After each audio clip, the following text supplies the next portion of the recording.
महाराष्ट्र में चाचा भतीजे के बीच जो मैच चल रहा था उसमें पहला राउंड, पहला चरण भतीजे के नाम रहा। विधायकों की गिनती, विधायकों की संख्या के मसले पर अजीत पवार ने आज अपने चाचा शरद पवार पर बढ़त हासिल कर ली और उस बढ़त को सार्वजनिक तौर पर दिखा दिया, समझा दिया। शरद पवार यहां पराजित हुए। एक उनकी पराजय ये हुई पहले कि वो अपने परिवार और पार्टी को एकजुट नहीं रख पाए, और दूसरी पराजय ये हुई कि जो एक यूएसपी थी शरद पवार की कि एनसीपी मतलब पवार साहब, एनसीपी मतलब शरद पवार। उन्होंने कहा भी था कि अजीत और प्रफुल्ल पटेल अकेले ही जाएंगे, विधायक तो सारे हमारे साथ हैं। लेकिन आज वो भरम टूट गया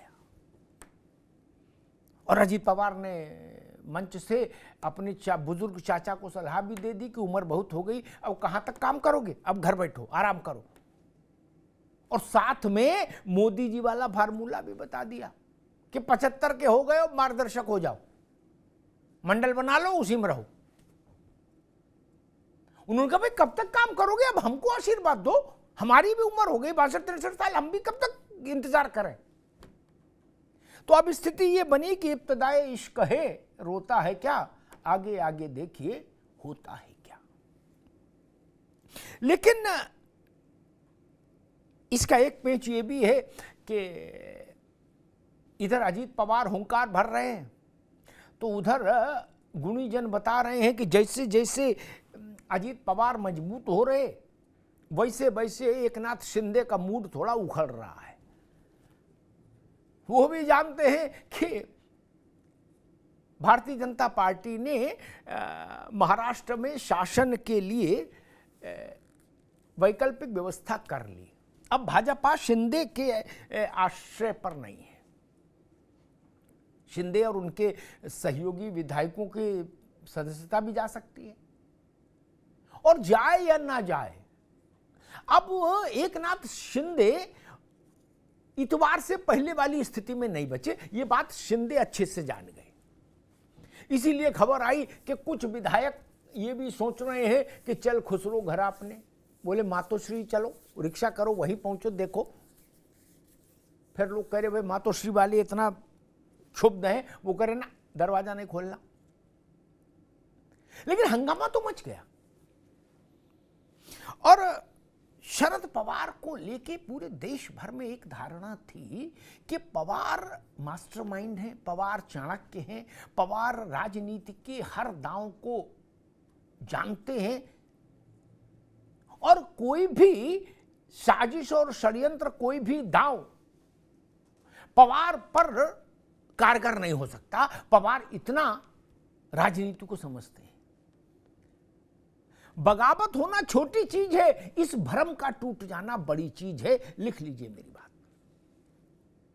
ये जो भय आप देख रहे हैं ना क्षेत्रीय छत्रपों में भारत की राजनीति में, वो इसी कारण से, इसलिए नहीं कि अजीत पवार चले गए, पार्टियों में विभाजन होते रहे, कोई समस्या नहीं, लेकिन इसलिए है कि अगर पवार साहब के साथ ऐसा खेला हो सकता है तो स्टालिन क्या करें, ममता जी क्या करें, अखिलेश यादव जी क्या करें, तेजस्वी जी क्या करें, ललन सिंह क्या करें, क्योंकि पवार साहब इन सबसे तो ज्यादा गुणी थे। एक परसेप्शन था ना कि कवन सुकाज कठिन जग माही, जो नहीं होए तात तुम पाही। माना जाता था कि भाई पवार साहब तो जिधर सिक्का उछाल दें उधर ही जय। और समय समय पर बड़े राजनीतिक दलों ने उनके इस भ्रम को का मान भी रखा। कभी भाजपा ने उनको चाणक्य समझ के प्रणाम किया, कभी कांग्रेस ने। लेकिन वो जो भ्रम टूट गया ना, उससे खौफ पैदा हुआ है देश की क्षेत्रीय पार्टियों में खास तौर पर, और वो क्षेत्रीय पार्टियां और ज्यादा भयभीत हैं जो परिवार आधारित पार्टियां हैं। भी कहीं भी हर क्षेत्रीय परिवारवादी क्षेत्रीय पार्टी में अजीत पवार खोजने में कोई बहुत समय तो नहीं लगता। सब में अजीत पवार है, वो बोल नहीं रहे। अब नजीर सेट हो गए तो सब में अरे अजीत पवार ढूंढने में कितना टाइम लग रहा है, या अजीत पवार बनने में कितना समय लग रहा है। देवेगौड़ा की पार्टी के चेहरे कुमारस्वामी कल कह रहे थे कि कर्नाटक में देवेगौड़ा तैयार है, अरे कर्नाटक में अजीत पवार तैयार है। क्या इसी चातुर्मास में खेल हो जाएगा, और बहुत चला तो दिसंबर में हो जाएगा। तो अब गांव गांव अजीत पवार मिलेंगे। क्या अजीत पवार ने आज अपने भाषण में इस बात को कहा है कि मैं किसी के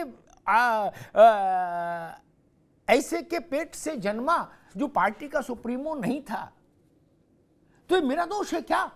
उनका मेरा योगदान कम है क्या एनसीपी में? मुझे क्यों किनारे किया गया सुप्रिया के मुकाबले? ये मूल रार है, और ये लगभग अधिकांश क्षेत्रीय दलों के साथ ये समस्या है। वहां परिवारवाद है, पिता, पिता के बाद पुत्र या पुत्री। यही संकट का कारण है। अजीत पवार की विद्रोह ने इस तुरपाई को भी उधेड़ कर रख दिया, और इस सब खेल के बीच में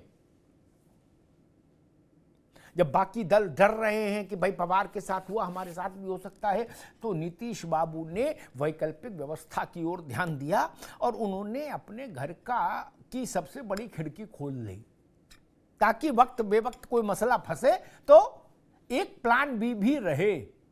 और प्लान बी में कौन है? जो 2017 में जब नीतीश बाबू ने लालू जी की पार्टी को टाटा बाय बाय किया था और भाजपा के साथ गांठ जोड़ी थी, उस प्रक्रिया में जो बिचवनिया थे मध्यस्थ, हरिवंश बाबू राज्यसभा के उपसभापति, वही इस बार भी मध्यस्थ बने हैं। और गुणीजन बता रहे हैं कि फोन नीतीश बाबू ने किया था हरिवंश बाबू को कि आओ बैठा जाए। 1.5 घंटा बैठे, तो 1.5 घंटे में केवल बात तो नहीं हुई होगी कि आम खाए कि नहीं खाए और मौसम कैसा है। स्वाभाविक है, जब बंटू बंद 2 लोग बैठे और एक बार वो मध्यस्थता कर चुके नरेंद्र मोदी और नीतीश कुमार के बीच में हरिवंशी, क्या दूसरी बार भी हरिवंश मोदी और नीतीश कुमार के बीच में मध्यस्थता का रास्ता खोल रहे हैं? ये बड़ा सवाल है। केवल मसला पवार की पार्टी का नहीं, क्षेत्रीय दलों के लिए संकट और परिवारवादी राजनीतिक दलों के लिए संकट। अपनी अपनी पार्टियों में अतृप्त महत्वाकांक्षाओं को संभाल पाना अब मुश्किल होगा सबके लिए। अजीत पवार ने एक रास्ता खोल दिया है। उत्तर प्रदेश में समाजवादी पार्टी में भी ऐसा हुआ था, लेकिन वहां पर दोनों ही खत्म हो गए थे उस चुनाव में। शिवपाल जी और अखिलेश जी की पार्टी अलग अलग हो गई थी, तो फिर दोनों एक साथ आ गए। लेकिन अतृप्त महत्वाकांक्षाओं का संघर्ष अब तेज होगा ऐसा लग रहा है। अरविंद जी, 2 चीजें दिख रही हैं। एक, शरद पवार, स्टालिन, अखिलेश यादव, जगन रेड्डी नहीं, नीतीश भी नहीं। उनका एक औरा था और माना जाता था कि करिश्माई है, चाणक्य है, 2 का 4, 4 का 8, 8 का 16 करने की जो विधा है उसको जानते हैं। उनकी मूर्ति का खंडित होना, घर भी जाना, पार्टी भी जाना और आज विधायक मंडल भी जाना, क्या कहता है? ये जो महाराष्ट्र की बगावत हुई, ये एक सरकार का कंपोजिशन बदलने भर का मसला नहीं। जिस वक्त विपक्ष ने जुम्बिश की कि भाई अब हम एक साथ होकर कुछ बड़ा करने जा रहे हैं, उसी समय प्रथम ग्रासे मक्षिका पाते, पहले कौर में मक्खी। और ऐसी हो गई कि जिनको कन्वीनर बनाना था वही अपने घर में फंस गए। घर भी गया, पार्टी भी गई और एमएलए भी गए। बताइए, तो ये एक बड़ा सेटबैक नहीं है, और सेटबैक भी है और संदेश भी है बाकी दलों के लिए। मैं ये समझ नहीं पाता इस चुटकुले से क्या हासिल। ये चुटकुला मान लो उम्र भर गाते रहो, हैं कि वॉशिंग मशीन खोल दी फलाना, इससे शरद पवार की इज्जत लौट सकती? नहीं, वो तो लुट गई। एनसीपी विभाजित हो गई तो हो ही गई। ये चुटकुला मान लो कांग्रेस अटारी खड़े होकर चिल्लाती रहे, वॉशिंग मशीन, फलाना पाउडर, रेगाना पाउडर, दिस का कर दिया दे, इस सब से कुछ हासिल है क्या? आपकी पार्टी भी टूट जाएगी कहीं तो आप यही चुटकुला सुनाते रहोगे क्या?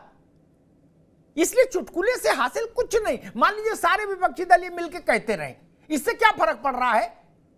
जो होना है वो तो हो ही रहा है जमीन पर। पवार साहब से पूछे जाके, अब उनको चुटकुला सूझ रहा है? नहीं ना, बढ़ोतरी खराब हो गई।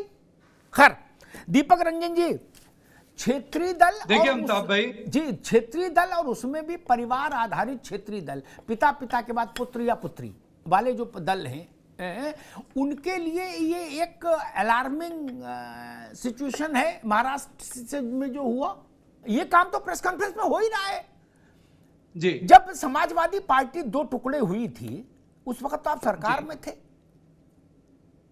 तब शिवपाल यादव और अखिलेश यादव अलग अलग कैसे हो गए थे? देखिए, जो कौन था? नहीं, तब यह तो बताओ, या तो अखिलेश यादव बीजेपी के हाथ में खेल रहे होंगे, या शिवपाल यादव, बोलो ना फिर कौन खेल रहा था? एक कोई कौन कितना है हम देख रहे हैं भैया। सुबह मैंने ये दिमाग पर जोर डाला, त्रिपाठी जी आपके पास आ रहे हैं, तो पता लगा विपक्ष के 12 दल ऐसे हैं त्रिपाठी जी, 12, जो एक दूसरे को सार्वजनिक रूप से बीजेपी का एजेंट बताते हैं। क्या 12 दल है? इसमें कांग्रेस और आम आदमी पार्टी से दल भी शामिल हैं क्या, जो घोषित तौर पर एक दूसरे को बीजेपी का एजेंट, बीजेपी की बी टीम बताते हैं। ठीक, अब ये बड़ा कंफ्यूजन है कि भाई कौन असली बी टीम है। कांग्रेस कह रही चंद्रशेखर राव बी टीम है, उसका रिमोट राहुल गांधी कह रहे मोदी जी के पास है। ठीक, वो तेलंगाना में चंद्रशेखर राव कह रहे कि कांग्रेस तो बीजेपी को मजबूत कर रही, अरविंद केजरीवाल कह रहे कांग्रेस बीजेपी के साथ है, बीजेपी कांग्रेस कह रही अरविंद केजरीवाल बीजेपी के चिंटू हैं, सपा कह रहे बसपा बीजेपी की चिंटू है, बहन जी कह रहे कि अखिलेश यादव की पार्टी बीजेपी की चिंटू है, ओवैसी कह रहे लालू की पार्टी बीजेपी की चिंटू है, तेजस्वी कह रहे ओवैसी बीजेपी के चिंटू हैं। बड़ा कठिन स्थिति है भैया त्रिपाठी जी, नहीं? बीजेपी ना हो गई, ऐसा लग रहा सारा आभा मंडल उसी का है, मतलब सब उसके पीछे चिंटू होने को लालाए थे क्या त्रिपाठी जी?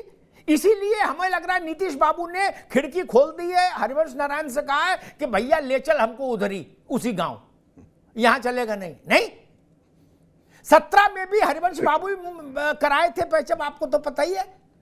मोदी और नीतीश के बीच में 17 में जब नीतीश जी ने इच्छा जताई थी हरिवंश बाबू से कि मेरा मन टोटे टोटे हो रहा है, मुझे पाला बदलना है, तो वही व्यवस्था कराए थे। क्या फिर वही स्थिति आ गई त्रिपाठी जी? पुरानी बात छोड़ो, मूल बात यह है, आज मेरी भविष्यवाणी आप भी नोट कर ले और बाकी आपके सहयोगी भी, कांग्रेस खास तौर पर, common civil code, Ayodhya Ram Mandir 370, इनके साथ नीतीश बाबू बीजेपी के साथ चले जाएं तो कोई आश्चर्य नहीं होगा क्या? इसलिए ये सब बातों मत पढ़ो, वो कहानी बीत गई। वाजपेयी ने क्या कहा, जॉर्ज ने क्या कहा, छोड़ो। रघुवंश बाबू से मौसम पर चर्चा किए थे 1.5 घंटा, नहीं ना? यही तो बात हुई ना कि व्यवस्था कराओ। बोले ठीक है, अब जाते हैं, बात करते हैं उनसे भी, देखते हैं भाई वो लोग क्या कह रहे हैं भाजपा वाले। ये राम मंदिर छोड़ाइए, वहां जाके अयोध्या में आरती कर लेंगे, सरकार तो बने त्रिपाठी जी, कहां चक्कर में हो महाराज? एक मिनट त्रिपाठी जी, आएंगे आपके पास, मैं बीजेपी के पास चलता हूं, लेकिन एक बात और क्लियर कर दूं ताकि सबका चेहरा साफ रहे देश के सामने। नीतीश बाबू की पार्टी में त्रिपाठी जी बता रहे हैं कि हमने 3 मुद्दे बाहर कराए थे जाट साहब के, उसमें नीतीश बाबू की पार्टी ने common civil, uniform civil code पर कहा है कि हम इसके विरोध में नहीं। केसी त्यागी क्या मुख्य प्रवक्ता, ठीक, उन्होंने कहा हम इसके विरोध में नहीं, ये आरती करने अयोध्या जाएंगे, रुको तो देखो तो अभी कुछ दिन, ठीक है। संतोष पाठक जी, मैं एक बात नहीं समझ पा रहा, इंदिरा गांधी नेहरू जी के समय में भी ये समस्या नहीं आई हम लोगों के सामने, देश के सामने, कि हर पार्टी अपने दूसरी पार्टी के लिए कह रही है कहा कि कि ये कांग्रेस के एजेंट है, जब कांग्रेस मुख्य पार्टी थी। ठीक, आज ऐसी स्थिति हो गई, विपक्ष के 12 दल आपस में एक दूसरे को बीजेपी के एजेंट बता रहे हैं, गुपचुप नहीं, माइक पे, मंच पे। आपको कई बार ये नहीं लगता कि यार इतना पॉपुलर तो कोई मतलब नहीं होता? नहीं, ये क्या मसला है? एक बार आप सबकी मीटिंग बुला लो फिर, और उनसे तय कर लो भाई कौन बी टीम में रहेगा, कौन ए टीम में रहेगा। मैंने शुरुआत में भी कहा था कांग्रेस से, ये रणनीति आपको जिसने भी, खड़गे जी या राहुल गांधी या उनके साथ जिसने भी तय की, इस रणनीति से कुछ हासिल नहीं होगा, आना पाई कुछ कि उन पे 70,000 करोड़ का था, आज वॉशिंग मशीन में डाल दिया। ये चुटकुला आप हर बार सुनाते हो और हर बार आपके सहयोग की पार्टियां टूट जाती हैं। कैसे टूट जाती हैं? अजीत पवार बौरे हैं, उनको अकल नहीं, उनको आपसे कम अकल है क्या? अजीत पवार को क्या मशहूर अहमद उस्मानी से कम समझे क्या राजनीति की? गजब करते हो यार। ये जयराम रमेश से कम समझे? 35 साल से राजनीति कर रहे हैं वो, उनको आप समझाओगे? बड़ी अच्छी बात। दीपक रंजन जी, एक फैशन भी चल गया है क्या? एक दूसरे को बी टीम बता रहे हो, वो तो एक अलग सब्जेक्ट है। आपके यहां जब विभाजन हुआ था उस समय दो चाचा आपस में एक दूसरे को भाजपा का एजेंट लिखत पढ़त में बताए थे क्या? पार्टियां ही नहीं, आपस में भी बता दिए थे, व्यक्तियों को भी लिखत पढ़त में चिट्ठी जारी करके के भाजपा के एजेंट है। अब जनता कंफ्यूज नहीं होगी? राहुल गांधी ने तेलंगाना की जमीन पर माइक पर कहा कि केसीआर का रिमोट मोदी के हाथ में है, ये मोदी का पपेट है, मोदी की कठपुतली है। ठीक, और कांग्रेस चिमटे से भी ऐसे पार्टी के साथ नहीं खड़ी हो सकती। ठीक, राहुल गांधी जिस दिन ये बोल के दिल्ली लौटे, अगली सुबह अखिलेश जी वहां पहुंच गए और केसीआर को गुलदस्ता दिया, शाल उड़ाई और बोले खाना खाने आए हैं, और फिर पत्रकारों से कहा कि हम और केसीआर मिलके लड़ेंगे। क्या ये तो मामला थोड़ा अटपटा हो जाएगा? अब इसको भी ईडी से जोड़ दोगे क्या कि भाजपा वाले जीने नहीं दे रहे? ऐसा तो कुछ था नहीं प्रेशर। अगर कांग्रेस का स्टैंड है कि केसीआर बीजेपी की कठपुतली है, तो फिर अखिलेश यादव क्यों गए? या तो राहुल गांधी की बात गलत है, या अखिलेश यादव का भी मामला उधर ही चल रहा है। तो केसीआर को न्योता नहीं गया था। ठीक, कांग्रेस की पहली ही शर्त यह थी केसीआर नॉट अलाउड। नीतीश ने केसीआर को न्योता नहीं दिया, ये कांग्रेस के मित्र को दुरुस्त करो जानकारी आगे के लिए। ठीक, केसीआर को नहीं दिया, तभी तो अखिलेश यादव गए। तो मैं चौंका, मैंने राहुल गांधी जिसको भाजपा का कठपुतली बता रहे हैं, अखिलेश बाबू उसके साथ खाना खा रहे हैं और फिर कह रहे हो कि भाजपा ईडी कर रही है। अरे अपना भी तो चाल चलन सब लोग देखो भाई, ईडी पीडी करने से क्या होगा? खैर, त्रिपाठी जी, एक सज्जन ने मुझसे कहा कि मसला ये है, कांग्रेस खुद दूल्हा बनने को तैयार हो गई, तो नीतीश जी ने कहा कि फिर लो हम खेली भी भंड कर देंगे। अगर हमको दूल्हा नहीं बनाओगे तो हम यहाँ लिट्टी चोखा का खर्चा क्यों उठाएंगे पटना में? बहुरा समझे हो? उनने फोन लगा दिया, बोले हरिवंश बाबू आओ जरा, है, ताकि इनका सबका दिमाग ठीक हो। राजनीति को जो लोग ABCD जितना भी समझते हैं, अरविंद जी आप पर है, वो जानते हैं कि जो नेता कहे कि मैं रेस में नहीं, मान लो वो सबसे ज्यादा रेस में है। इस बात को खंडन में 35 साल हो गया ये देखते देखते, मैं नाम ले लेके बता दूंगा। इन सब बातों कुछ नहीं रखा, छोड़ो, जाने दो, हटाओ, काहे को झंझट। अमिताभ जी हमारे नेता का स्टैंड है ये। अरे भैया त्रिपाठी जी अब छोड़ो, काहे को आप इतनी बुराई करा दोगे नीतीश जी से कि फोन पर बात करना मुश्किल हो जाए। अरविंद जी, सारी बात अच्छी, मान लो कल को भाजपा और नीतीश कुमार की सरकार हो जाए बिहार में, वो भी राष्ट्रहित में होगी, वो भी विपक्षी एकता के लिए होगी, उसमें फिर ईडी कहाँ खड़ी होगी, CBI कहाँ खड़ी होगी? ये जो दुनिया का ड्रामा है, ये कैसे जस्टिफिकेशन आएगा? क्योंकि नीतीश जी ऐसा कहो तो कई बार कर चुके, पहली बार थोड़ी नहीं करेंगे। अचानक से खबर आएगी टीवी पे, नीतीश राजभवन रवाना, क्या देखिए, और लालू की पार्टी को गाली गुप्तार शुरू हो जाएगा। उसमें कौन सी बड़ी बात है क्या? और कांग्रेस को भी 4 खरी कोटी सुना देंगे, कहेंगे हमारा लिट्टी चोखा खा गए, किसी लायक नहीं कांग्रेसी। आप लोग भी असल में हो भी कौतुकी, इसीलिए सारे लोग आप पर बवाल का आरोप लगाते हैं, कहते हैं आप लोग बी टीम ए टीम क्या क्या बना रहे हो। मतलब इधर आग लगी है देश भर में, है, लालू यादव बीमार, तेजस्वी राबड़ी जी और मीसा सब booked, CBI chargesheeted. Harivansh ji Patna airport पर लैंड करते हैं, सीधे गाड़ी में बैठते हैं, 1.5 घंटा चना भूजा खा के नीतीश जी के साथ वापस दिल्ली लौट आते हैं। हंगामा नहीं मचेगा भाई? आरजेडी के दिल पर क्या बीतेगी? जैसे मैंने त्रिपाठी जी की बात का खंडन किया, वैसे मैं भाजपा की बात का खंडन करता हूं, किसी ने कही हो। मेरा तजुर्बा कहता है इस बात का राजनीति में कोई अर्थ नहीं होता कि फलाने के लिए दरवाजा कभी नहीं खोलेगा। ये सब फालतू बात है। क्या मैं तो कह रहा हूं अभी 2 घंटे भर में इस बार शपथ ग्रहण हो सकती है, कौन भाई के लाल रोक लेगा? ये सब बातें कोई मतलब नहीं होता भैया। मैं बिना गूगल देखे 10 उदाहरण बता दूंगा हर पार्टी के। अखिलेश यादव मायावती अलायंस कर सकते हैं 19 में, भाजपा और मुफ्ती मोहम्मद सईद की बिटिया, तब तो खैर मुफ्ती साहब खुद जिंदा थे, पीडीपी अलायंस कर सकती है।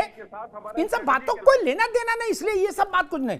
कल भी नीतीश बाबू की, और मैं ये भी नहीं मानता कि नीतीश कुमार की राजनीतिक उपयोगिता समाप्त हो गई, नहीं, 24 तक रहेगी। 24 के बाद खत्म हो जाएगी, ये भी ठीक है, लेकिन 24 तक रहेगी, और 24 तक तो खेल चल ही रहा है। भाजपा भी अभी नीतीश बाबू छोड़े, भाजपा उनको 24 तक के लिए मुख्यमंत्री मान लेगी, क्या दिक्कत है? अरविंद जी गलत तो नहीं कह रहा? बिल्कुल। बिहार बड़ा राज्य है, लोकसभा का चुनाव है। दही में जामन का काम रामविलास करते थे पासवान जी, उनकी आज जन्म जयंती भी है शायद, है वो तो उनका तो ये रहा, वो 31 साल मंत्री रहे। नीतीश कुमार उनसे तो ज्यादा ही है, इसलिए ये भी मत कहिए कि खत्म हो गया मामला, खत्म नहीं हुआ। अरविंद जी गलत तो नहीं कर रहा, इसीलिए मैंने कहा उनके दोनों हाथों में लड्डू है नीतीश बाबू। अभी ऐसा नहीं कि वो कोई ऑर्फन हो गए, नहीं। मशकूर जी बात ठीक है ना? मुझे लगता है नीतीश कुमार को पटना के उसमें बैठक में नहीं सबको शामिल होना चाहिए था। ये काम कांग्रेस करती या कोई और दल करता। नीतीश बाबू इतना फ्लक्चुएशन वाले नेता हैं कि उनके बारे में गारंटी कौन ले। एक बात मैं कह दूं, कांग्रेस से मेरी बात से त्रिपाठी जी जरूर मन में सहमत होंगे, टीवी पे ना हो। कांग्रेस के मित्रों से कहूंगा नीतीश जी को लेकर ज्यादा गारंटी मत दीजिए, मौसम बदल रहा है। बाद में ऐसा ना हो कि आपको लपेटना मुश्किल हो जाए। वैसे आपके ग्रह अच्छे नहीं चल रहे, कांग्रेस से कहूंगा ज्यादा मत बोलो, कह दो भाई वो जाने, उनका काम जाने, वैसे आदमी ठीक है, इतना बोल के निकल लो चुपचाप। ज्यादा मत बोलो हरिवंश का ऐसा और राज्यपाल और गवर्नर और एमएलए और एमएलसी, आप क्या जान रहे हो? अभी क्या बात हुई 1.5 घंटा? नहीं जान रहे ना। अगर हमने ये बात उठाई है तो कुछ जिम्मेदारी से उठाई होगी। हमको इतनी समझ नहीं जितनी कांग्रेस को है कि मुरमुरा खाने गए थे हरिवंश बाबू। मैंने 17 का उदाहरण दे दिया। 17 में जब वो लालू को छोड़कर बीजेपी के साथ आए थे तो बिचवनिया हरिवंश बाबू ही बने थे। त्रिपाठी जी इस बात के गवाह हैं। इसलिए कांग्रेस से कहूंगा इतना भी मत करो कि बाद में गले पड़ जाए और फिर आपका ये वक्तव्य काट काट के लोग यूज करें, चलाएं। नीतीश जी पर कोई भी मांग में सिंदूर मत भरो। क्या? बिल्कुल। नीतीश जी कब किस अवतार में आ जाए नीतीश के अलावा कोई नहीं जानता, इसलिए ज्यादा लफड़े में मत पड़ो, नहीं बाद में मुश्किल हो जाएगी, कहां जाओगे। और कांग्रेस के सबसे मजबूत दोस्त जो कभी नहीं बदले कांग्रेस के लिए, लालू यादव जी, उन्होंने क्या कहा था? भाई राहुल गांधी से तो ज्यादा ही समझ है लालू यादव को भारत की राजनीति की। उन्होंने कहा था नीतीश के पेट में दांत हैं। त्रिपाठी जी कहा था ना, इस बात का मतलब समझते हैं तो काहे को आप गारंटी ले रहे हो? चक्कर मत पड़ो, फंस जाओगे। आखिर लालू जी कुछ सोच समझ गए होंगे कि पेट में दांत है। एक ही साथ थे, एक ही नर्सरी से दोनों लोग आए थे जेपी मूवमेंट की, इसलिए उस चक्कर में नहीं पड़ो, छोड़ो। आपको नहीं लगता कि इससे विपक्षी दलों का इस भूरी बात से बड़ा नुकसान है जो आप लोग आपस में कर रहे हो? सपा कह रही बसपा, देखिए, एक सवाल सुन लो बाबू, सपा कह रही बसपा भाजपा की एजेंट है, बसपा कह रही सपा भाजपा की एजेंट है, और ऐसे मैंने देश में उदाहरण गिना दिए। 12 विपक्षी दल आपस में एक दूसरे को भाजपा का एजेंट बता रहे हैं। जनता इससे उसका मन खट्टा नहीं होता। ये जैसे आधार कार्ड नहीं निकलवाते प्रिंट, क्या ऐसे ही आप सब लोग दूसरे का आधार कार्ड क्यों जारी कर रहे हो? भाजपा फला पार्टी भाजपा एजेंट, कांग्रेस ने मोहर लगाई, बोले जारी कर दो। क्या दूसरी पार्टी को जैसे ही मिला कि आपने उनको एजेंट बताया, उनने कांग्रेस भाजपा की एजेंट मोहर मारी, जारी कर दिया। जनता कंफ्यूज आ रही है। मुझे लग रहा है कि सब लोग नीतीश बाबू को अंडर एस्टिमेट कर रहे हैं, जबकि भारत के पिछले 25 साल की राजनीति में सबसे ज्यादा कुलाचे या कुलाटी कह लो, जो समझते हो जो भाषा, कुलाटी नीतीश बाबू ने मारी, उतनी कुलाटी तो बंदर नहीं मारा। अच्छा एक बात तो है कि दुनिया बहस कर रही है और नीतीश जी ने मुंह में लौंग दबा ली, वो बोलना नहीं है, मौज लो। क्या बोले राहुल गांधी भी परेशान हो रहे, बोले होने दो। क्या बोले लालू जी भी बेचैन, बोले होने दो। हरिवंश बाबू बोला 1.5 घंटा दरवाजा बंद कर लो, फिर देखो बवाल, आनंद लो।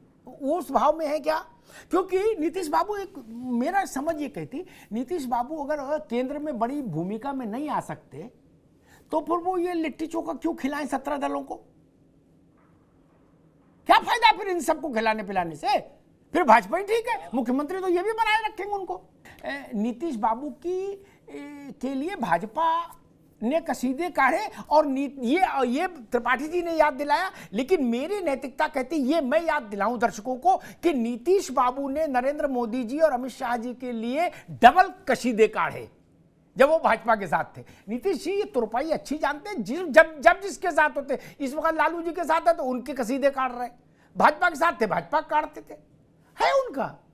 इसमें वो सबका साथ सबका विकास है ना, लफड़े में नहीं पड़ते। संतोष पाठक जी है ना, सबके पास नीतीश जी के प्रमाण पत्र हैं कसीदे वाले, जब जिसके साथ बैठते हैं उसी को महान बता देते हैं।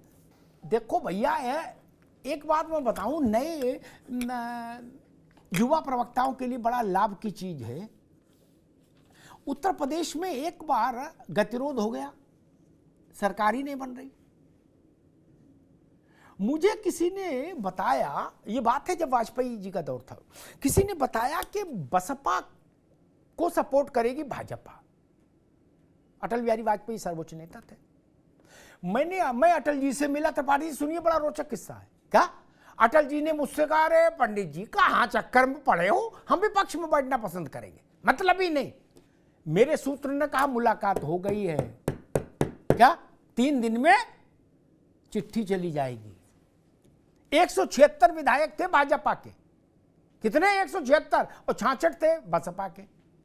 भाजपा ने पालकी उठाई कि नहीं उठाई, अटल जी की बात गलत निकली कि नहीं निकली, उन्होंने मुझे गलत बोला हो वो भी हो सकता है, या उनकी जानकारी में ना रहा हो, वो भी जो कुछ भी मानिए, लेकिन हुआ ना। इसलिए राजनीति असंभव संभावनाओं को संभव करने की कला है। मैं फिर कह रहा हूं, क्या अमित शाह जी बोल के आए उसका कोई लेना देना नहीं, क्या सुशील मोदी गिरिराज सिंह बोल रहा कोई लेना देना नहीं। ये सब शपथ ग्रहण में आगे बैठे दिखेंगे, नीतीश बाबू फिर शपथ लेंगे। यहां से सोचो नीतीश कुमार का कांग्रेस के साथ जाने से क्या लाभ? कांग्रेस कुछ भी खाली पुलाव बनाए, कांग्रेस 24 अकबर रोड तो उनके नाम लिख नहीं दोगे नीतीश बाबू के, क्या फायदा उनको बताओ? अब उम्र भी इतनी नहीं कि मशकूर जैसी उम्र हो, संतोष पाठक जैसी उम्र हो। क्या 4था चरण है, प्रधानमंत्री आप ही नहीं बन रहे तो उनको क्या बनाएंगे? तब रह जाती है बिहार की कुर्सी। बिहार की कुर्सी बनी रहे जब तक हम चाहें, और क्या चाहिए? और नीतीश बाबू ये नहीं करेंगे, घोषणा भले हो गई हो कि तेजस्वी को सौंप जाए ना, राजनेता का इतना बड़ा मन कभी नहीं होता।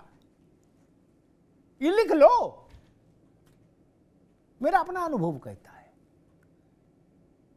इसलिए इन बातों का कोई अर्थ नहीं कि ऐसा नहीं हो सकता, वैसा नहीं हो सब सकता है। और मुझे नीतीश जी की क्षमता पर पूरा भरोसा है। वो कौतुक प्रिय राजनेता है, वो कभी कब कहां कल्टी खा ले, अचानक से आएंगे, मोदी जी से मिलेंगे, चुप चले जाएंगे, वहां खेल हो जाएगा गवर्नर के यहाँ। क्या वहां राहुल गांधी को पता लगेगा?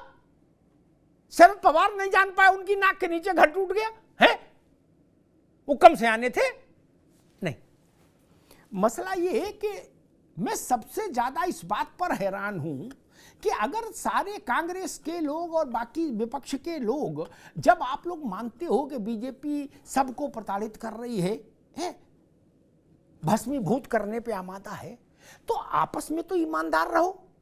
आप आपस में एक दूसरे की शपथ मार रहे हो और वो भी थूक लगा के। क्या ऐसा क्यों बोल रहे हो कि मायावती भाजपा की एजेंट है और मायावती कहीं अखिलेश भाजपा की एजेंट है? ऐसा क्यों बोलते हो?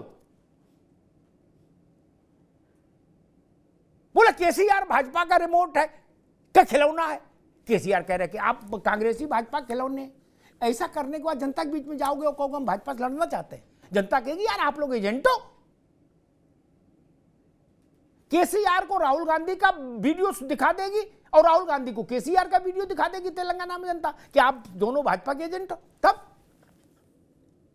मैंने ऐसा प्रसंग कभी देखा ही नहीं, इमरजेंसी में नहीं देखा।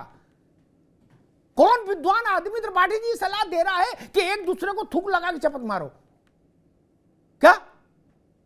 और फिर कहते हो विपक्षी एकता की बैठक बुलाई है, वहां लिट्टी चोखा बनवाया है। क्या हुआ? लिट्टी चोखा पेट में पचा नहीं तब तक तो सब भरभंड हो गया। ये कौन आदमी सलाह दे रहा है? मुझे तो विपक्ष के उस पर सलाहकार पर गुस्सा है। कौन सलाह दे रहा है आपको ऐसी अल्लवल्ल? और कह रहे हो जी हम लोग देश के लिए कुर्बानी देंगे। कुर्बानी? साथ बैठ तो पा नहीं रहे, कुर्बानी क्या दोगे? कोई बकरे की कुर्बानी है कि दे लोगे? साथ तो बैठ नहीं पा रहे एक दूसरे के। एक दूसरे को चोर भी बता रहे हो और फिर जनता से वोट भी मांगना चाहते हो साथ में, कैसे मिलेगा? ईमानदारी तो रखो। आप नहीं रख रहे ईमानदारी। विपक्षी दलों को अगर भाजपा से लड़ना है तो आपस में तो हाथ मजबूती से पकड़ो। एक दूसरे को लांछित कर रहे हो और सार्वजनिक तौर पर कर रहे हो, भरी महफिल में कर रहे हो। और तीसरी बात मैं कहूंगा, ईडी ने ऐसा कर दिया, सीबीआई ने ऐसा कर दिया, इनकम टैक्स ने ऐसा कर दिया। भाई साहब, जिन जिन लोगों के पास ये टेप है उन सब लोगों को के लिए ज्यादा उचित ये होगा भयग्रस्त न रहो, संन्यास ले लो। क्या? राजनीति कमजोर और भयभीत लोगों के लिए नहीं है। नहीं। इस देश में इमरजेंसी से लड़े लोग, लड़े ना। उनसे ज्यादा कोई आतंक मचा सकता है क्या इमरजेंसी से? और इस वक्त जितनों को डर लग रहा है, संन्यास ले लीजिए। उचित समय है, बरसात का समय है, चातुर्मास का समय है, सावन है, भगवान महादेव का समय चल रहा है। तुरंत संन्यास लीजिए, घर जाइए, खेतीबाड़ी करिए, नहीं तो कुट्ठे लगाइए, कारोबार करिए, ये सब मत बढ़िए। जिसको देखो एक ही रोना, ईडी ईडी। क्या ड्रामा मचाए हो भाई? नीतीश जी में 100 बातें हो सकती है कुलाटे मारने की, लेकिन उनके घर तो ईडी भेज के दिखा दो, क्या मिलेगा ईडी को? आप ही लोगों के घर क्यों ईडी आ रही? और अभिषेक बनर्जी को हटा दो, भतीजे को, ममता बनर्जी के ऊपर ईडी चला दो। 22 साल से चीफ मिनिस्टर है नवीन पटनायक। मैं कांग्रेस के दोस्तों से कहूंगा अपनी बुद्धि खोलिए। 22 साल से नवीन पटनायक चीफ मिनिस्टर है, उनके ईडी सीबीआई भेज दो, कर लो गिरफ्तारी। अरे भैया, गुलगुले खाए हैं तो वो तो निकलेंगे। ईडी मारे और चाहे सीबीआई मारे, कहीं ना कहीं तो फंसोगे। गुलगुले खाए क्यों थे? इसी देश में ऐसे राजनेता हैं। अगर मैं राहुल गांधी की बात मान लूं कि ये बीजेपी ने सब डिमोलिश कर दिया, अरे दादा, तो ये नेता कैसे बचे? ये तो बताओ ना। ये तो बीजेपी के खिलाफ ही है। ममता बनर्जी को अभी तक कोई नोटिस क्यों नहीं आया?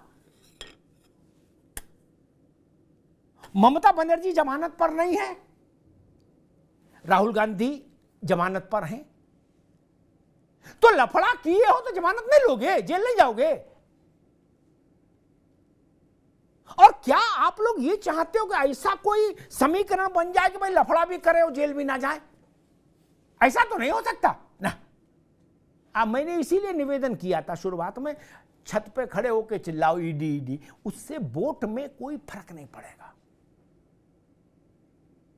जो करेगा तो जाएगा। पवार साहब का परिवार आज बता रहे हैं कि जी, सुप्रिया भी कह रही हैं कि अजीत पवार भ्रष्ट है। शरद जी ने भी कहा, पवार साहब ने। क्या उद्धव ठाकरे की सरकार में अजीत पवार नहीं थे? थे ना, डिप्टी सीएम थे ना, तो वो सत्यनारायण कथा करके आए थे? नहीं ना, ये निर्जला एकादशी रहते थे तब। बताओ ना भैया, तब निर्जला एकादशी रहते थे ये अजीत पवार। अब ज्ञान दे रहे हो, बोले अजीत पवार तो चोर था, 70,000 करोड़। आपके समय में नहीं था, था ना? और मेरी बात लिख लो भैया, दीपक रंजन जी, आज इसीलिए आप लोगों की विश्वसनीयता का प्रश्न खड़ा होता है। आज अगर अजीत पवार वापस शरद पवार के यहां चले जाएं और कहें चाचा गलती हो गई त्रिपाठी जी, हालांकि वो ऐसा कहेंगे नहीं, अब वो मौज में, तो यही सारे कांग्रेस और राकपा सब मिलके अजीत पवार को माला पहनाओगे कि नहीं? नीतीश बाबू भी ट्वीट करेंगे कि नहीं स्वागत है अजीत पवार जी? क्या आपसे ज्यादा ईमानदार कोई नहीं? करोगे ना? तब इसलिए ऐसा नहीं चलेगा। तुम दिन को अगर रात कहो रात कहेंगे, जो तुमको हो पसंद वही बात कहेंगे, नहीं चलेगा। अगर अजीत पवार भ्रष्ट है तो बोलो कि जिंदगी में सोने के हो जाएं अजीत पवार, हम उनको विपक्ष में नहीं लेंगे। बोलो, ऐसा नहीं कह सकते आप, हम जानते हैं। आपने कहा मायावती भ्रष्ट हैं, मुलायम सिंह जी ने, अलायंस हो गया। मायावती ने कहा कि सपाई गुंडे हैं, अलायंस हो गया। क्या हो गया ना? सब यही कर रहे हो यार, बदनाम नीतीश जी को कर रहे हो। ये ठीक है, वो मौसम देख के मन बदल लेते हैं और हर मौसम पर समाजवाद की मोहर लगा देते, कहते हमारे पास तो खोने कुछ है ही नहीं, हम तो समाजवादी हैं। नहीं, समाजवादी वो शायद इसलिए कहते हो सकता है, कई बार आदमी सत्तावादी को भी समाजवादी कह देता है। क्या मूल प्रश्न है कि सर कोई पार्टी जीती हो बिहार में, त्रिपाठी जी गजब है, संतोष बाबू 20 साल से मुख्यमंत्री यही है। क्या बराती कितनी बार बदल गए, फूफा बदल गए, जीजा बदल गए, दूल्हा एक ही है बिहार में। ये छोटी बात है आज भाजपा ही उनको कुछ कहें।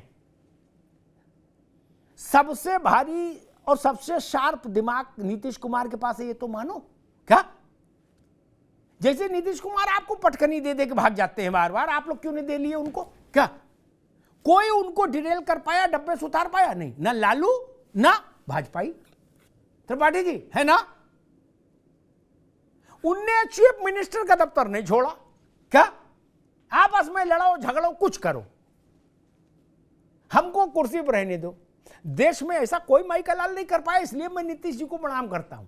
क्या इतने लंबे समय तक। अच्छा मजे की बात देखिए, वो हरिवंश बाबू के साथ एक दरवाजा भी खोले हैं और राहुल गांधी को लिट्टी भी खिला रहे अपने हाथ से, बोले लो तुम खाओ, तुमको हमारी कसम है। मतलब गजब है, ऐसा करिश्मा कौन कर सकता है? जो कर रहा है उसको प्रणाम करिए। धन्यवाद।